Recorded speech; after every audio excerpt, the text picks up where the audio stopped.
Uma vida em compasso de espera e uma família destroçada por um erro burocrático.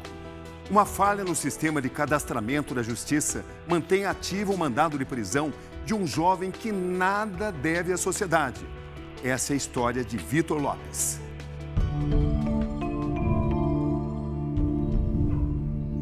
Já são quase 7 anos de um pesadelo que parece não ter fim. Desde 2018, todos os dias, Vitor Lopes Centeno, de 25 anos, acorda com o nome na lista de foragidos, ainda que ele não tenha nenhuma dívida com a justiça. Você não é bandido? Não, sou trabalhador, sempre fui. E um sistema diz que você é? É, sistema. Sistema diz o contrário da minha vida. Uma família foi destruída. Eu me separei. O pai dele começou a beber muito, né? Eu trabalhava pensando na situação dele. Quando eu saía para trabalhar, eu passava em frente ao quarto dele, eu não via ele deitado lá, eu já pensava na situação que ele estava, sem merecer.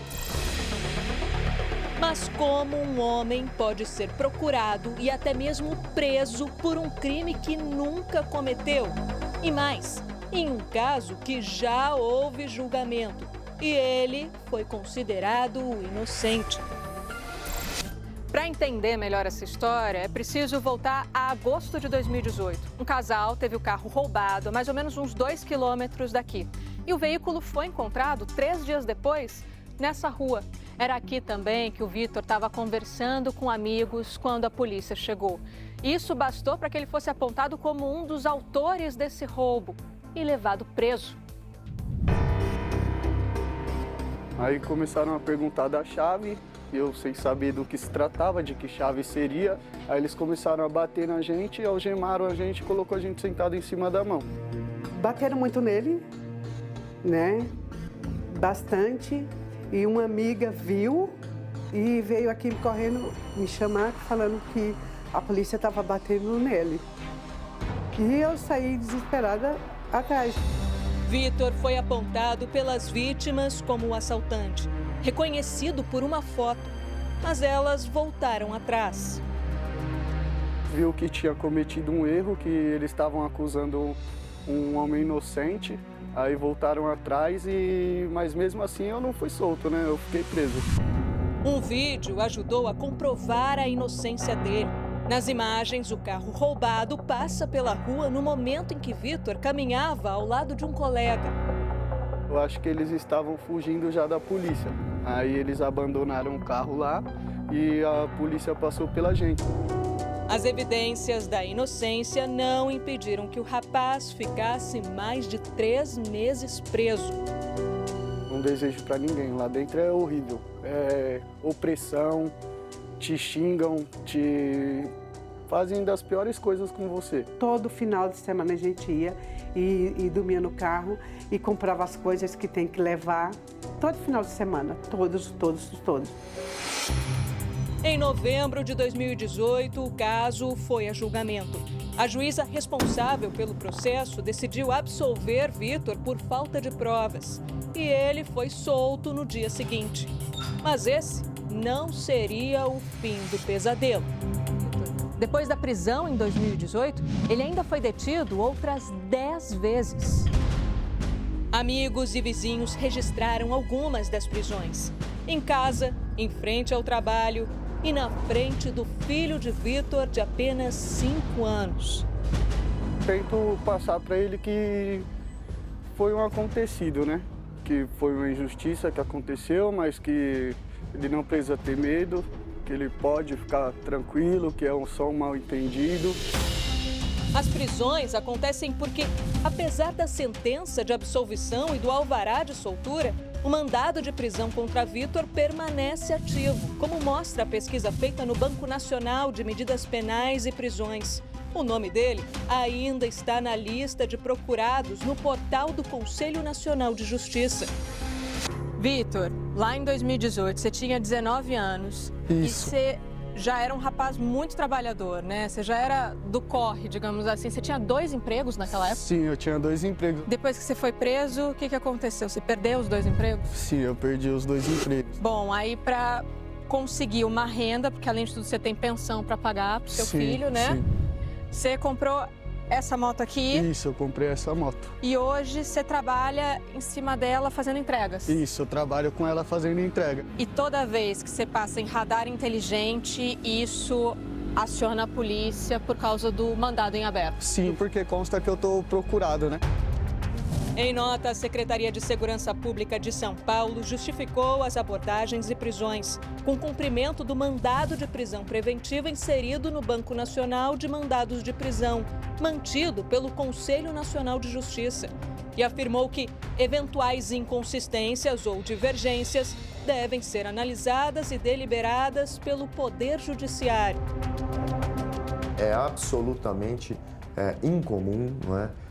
Que é uma pessoa que tem um mandado de prisão, depois de revogado o mandado de prisão ou depois de uma sentença absolutória, que o seu nome continue, não é, no rol de procurados. Isso são exceções ao nosso sistema. O advogado criminalista destaca que o problema está no cartório.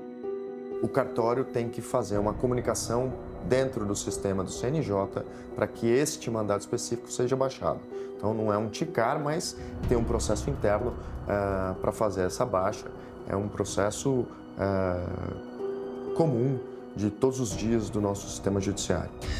O Domingo Espetacular solicitou o posicionamento do Tribunal de Justiça de São Paulo, mas não tivemos retorno. Depois da 7ª prisão, a advogada de Vitor entrou com um pedido ao juiz da 21ª Vara Criminal do Foro Central da Barra Funda, na capital, solicitando a imediata expedição de ofício determinando a baixa definitiva do mandado de prisão e a comunicação urgente aos órgãos públicos competentes para a atualização cadastral e eliminação de qualquer registro de procurado. Enquanto a resposta não vem, a única forma de Vitor se defender é sempre carregar os documentos que comprovam que ele nada deve à justiça. Para a advogada, o que acontece é uma sucessão de erros. Ter uma sentença que te absolveu, ser capturado uma vez, ser levado em delegacia, tá lá a averiguação de que você é inocente. Ok, houve um erro, vamos corrigir o erro. O problema é que são reiteradas vezes, foram 10 vezes, né? Isso sem mencionar as vezes que a polícia invade a casa, sem o mandado, entra, algema.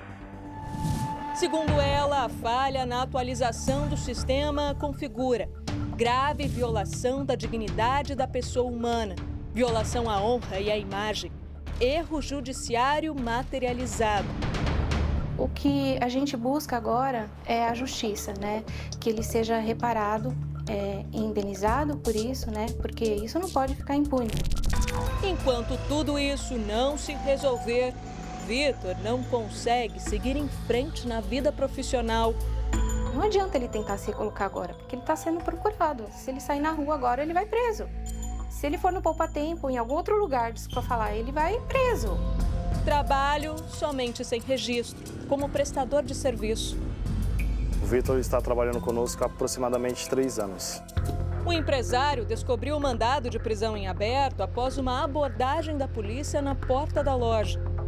Aí fez todo o procedimento com ele, levou ele para a delegacia, em torno aí de aproximadamente 6, 7 horas de chá de canseira deram nele, né? Quando foi liberado, Vitor explicou o que estava acontecendo e pediu para continuar trabalhando na empresa. Falei, cara, não tenho o que questionar, você é um excelente profissional, não nos dá trabalho, né? Então isso é o mais importante e eu falei para ele, podemos continuar, sem problema algum. Apesar de uma vida em constante sobressalto, ele continua cumprindo seus compromissos um dia de cada vez. Para a família, nada pode trazer de volta a paz perdida por um erro burocrático. De lá para cá, eu só passo em psicólogo, eu não posso ver polícia na minha frente. Um dia eu estava no trem, um policial entrou e eu saí. Me deu uma crise igual estou tendo agora. Vitor espera apenas uma coisa: Justiça, né? Porque mesmo assim os danos já não vão ser reparados. Quem é Vitor Centeno? Eu sou honesto, trabalhador, esforçado, corro atrás das minhas coisas e amo minha família.